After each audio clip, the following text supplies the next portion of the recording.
Hello, नमस्कार दोस्तों। आज हम बात करने वाले हैं अदानी पावर कंपनी के स्टॉक्स के बारे में।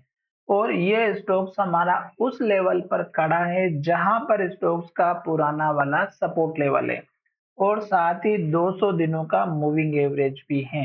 तो हमें इस स्टॉक्स में क्या करना चाहिए, ये एक तो मैं बताने वाला हूँ। साथ ही हमारा वीडियो एजुकेशन के लिए है, बाय सेल की कोई एडवाइस नहीं है।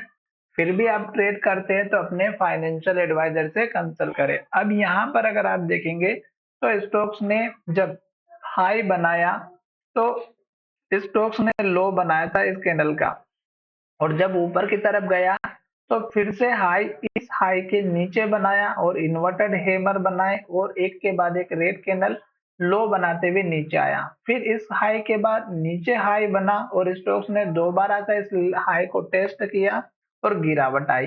अब स्टॉक्स में अगर आप देखेंगे तो ये जो स्टॉक्स का पुराना हाई था, यहाँ से फिर से इन्वर्टेड हैमर कैंडल बना करके प्राइस को रिजेक्ट करते हुए स्टोक्स ने एक के बाद एक रेड कैंडल और लो बनाते हुए नीचे की तरफ आया। अब स्टोक्स हमारा इस लो के पास में खड़ा है।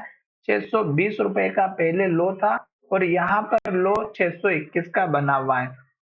एक बार पहले स्टॉक सपोर्ट पर आया था और उसी टाइम पे स्टॉक्स ने 2 दिनों तक ट्रेड किया और फिर स्टॉक्स ने हमारी ग्रीन कैंडल और बहुत बड़ा वॉल्यूम के साथ ट्रेड किया था। और उस दिन स्टॉक्स में एक बहुत बड़ी न्यूज आई थी और वो मैंने आपके साथ शेयर भी किया था। फिर मैंने आपसे कहा था कि स्टॉक्स अगर हाई को तोड़ेगा तो ऊपर जाएगा और लो को तोड़ेगा तो नीचे की तरफ जाएगा। तो उसके बाद से स्टॉक्स ने एक के बाद एक रेड कैंडल और लो बनाते हुए नीचे की तरफ आ रहा है। और अब हमें स्टॉक्स का जो प्राइस का जो रेजिस्टेंस लेवल था इस कैंडल का लो, यहाँ से रिजेक्शन मिला और फिर से स्टॉक्स नीचे आते हुए रेड कैंडल बनाते हुए लो के पास क्लोज होते हुए दिखाई दे रहा है। तो अब हमें फिर से वेट करना है जब तक रेड कैंडल बनेगी तब तक। यहीं पर स्टॉक्स का 200 दिनों का मूविंग एवरेज का सपोर्ट भी है और यहीं पर स्टोक्स का पुराना वाला हाई लेवल भी है जो लगभग हमारा यहाँ पर 580 का बना है। और यहीं पर स्टोक्स ने पुराना लो भी 570 का बनाया था।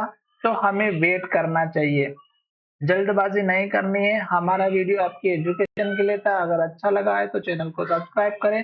धन्यवाद।